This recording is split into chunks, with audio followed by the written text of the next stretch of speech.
I deeply respect the current American president. He's traveled a very long and difficult path.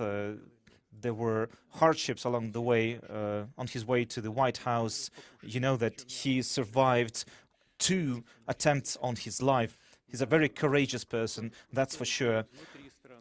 As for what he's doing within the country, within the United States, or when it comes to the Middle East and his efforts there to achieve peace, for example, in the Ukraine crisis, we value that a lot.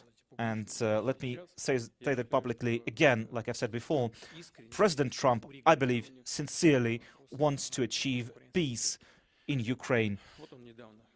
Just recently, he said it's more difficult than he had believed before.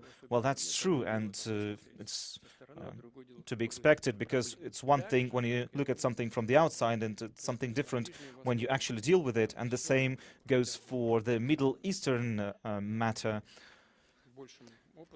Although over there, I think he had much more experience. He was more involved in the Middle East before, but it's difficult there as well, because real life is always difficult. It's more difficult than what you initially believe. But personally, I'm always open to any contacts, to any meetings, and I know that President Trump has said on multiple occasions that we could meet. But I personally think this is something you need to prepare for, because as a result of such a meeting, we need to achieve some kind of new level of partnership.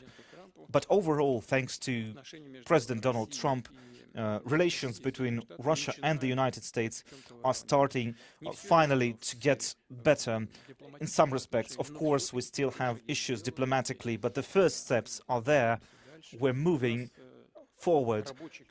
We have contacts between our major agencies, between the State Department and our Foreign Ministry, between our special services, which is really important, you know, because it's really critical to be able to fight terrorism, whatever the situation is, whatever the environment is. And in other agencies too, we have very good prospects in terms of economic development, economic partnership. I know that American businesses are really willing to, they are sending signals that they would like to go back to our market. And we will welcome that, but that requires dialogue. But overall, like I said, that meeting is quite possible.